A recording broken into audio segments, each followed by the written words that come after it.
morning, good afternoon, or good evening.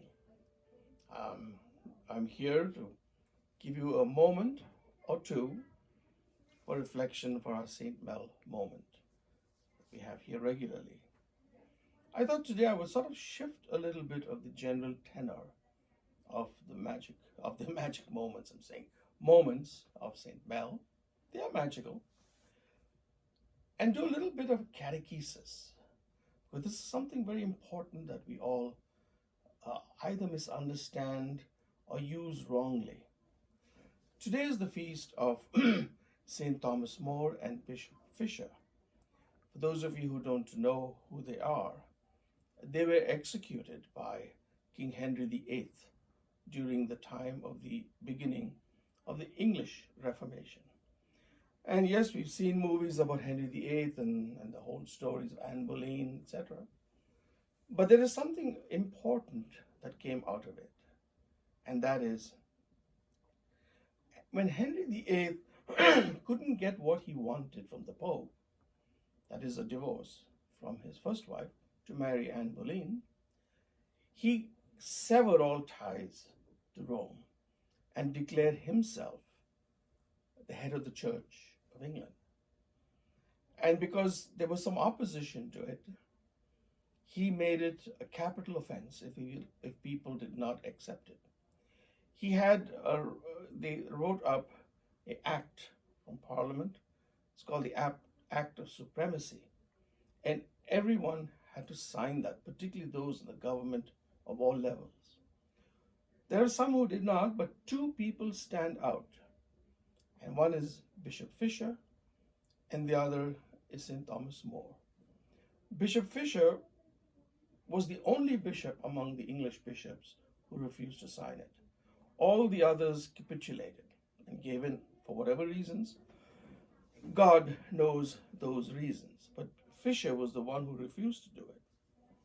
And so did Thomas More. Now, Thomas More was the chancellor of Henry VIII and for years a trusted chancellor. But Thomas More also had the reputation of being an honest man, an upright man, so that people around of England knew his name as this great honest man. And Henry wanted his approval, which he did not give. And finally, because he refused to sign that document, he was sentenced to death. And both of these men were beheaded. It is interesting that these two men are called the patron saint or patron saints of conscience. That is an important term, because that is a term today that is highly misunderstood.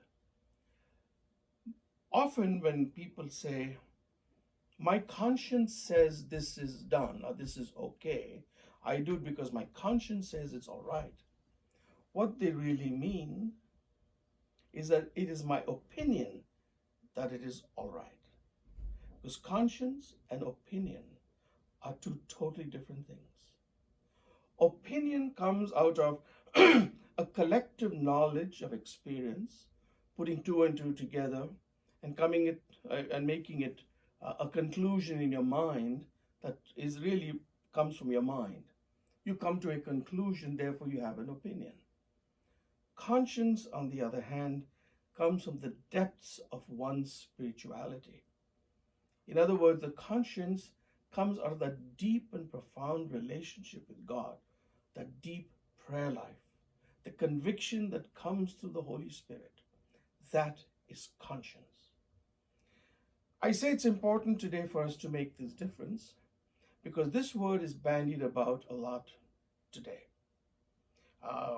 In fact, what Henry VIII, what Thomas More and Fisher went, are exactly the kind of things going on today.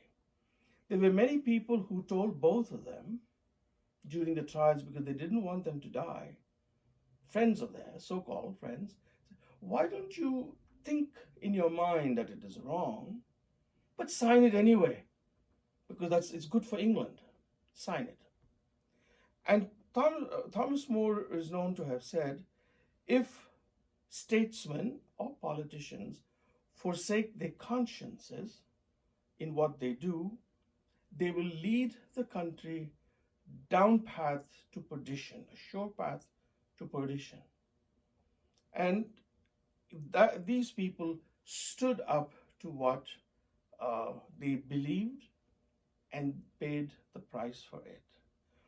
Today we have many politicians, particularly Catholic politicians, who say, I personally think it is wrong, whatever it might be, but for the sake of the country, I cannot go by that.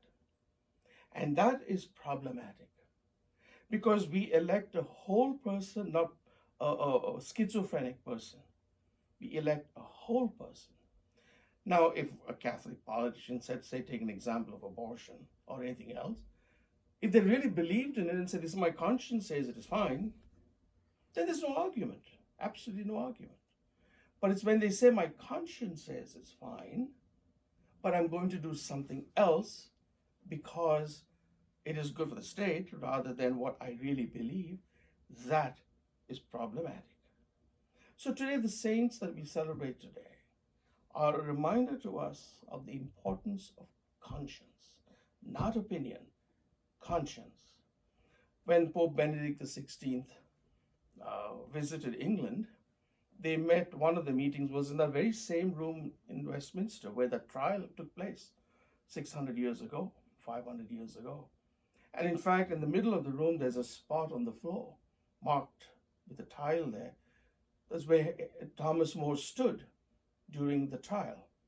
And so it was interesting that in the discourse that day, the Archbishop of Canterbury emphasized what John Fisher said, where John Fisher said that, people must follow their own consciences and I will follow mine. In other words, saying it's okay to be disobedient as long as your conscience says so. Whereas Pope Benedict in his talk quoted Thomas More, who said, I die a faithful servant of the King, but God's first. And I think that summarizes it completely. So we have to be very careful about that. And mind you, conscience itself is overridden by natural law. For example, I cannot say to you, I prayed about it, talked about it, depth in my heart, and I therefore came to the conclusion that I can kill you or I can make you my slave. That's impossible. So natural law overrides conscience. But even so, we must be very careful every time we use that word and be aware that we are talking mostly about opinion and not conscience. And according to church rule, the ultimate arbiter of your actions is your conscience in its fullness, and the informed conscience, not just simply an opinion. Thank you, and we'll see you next time.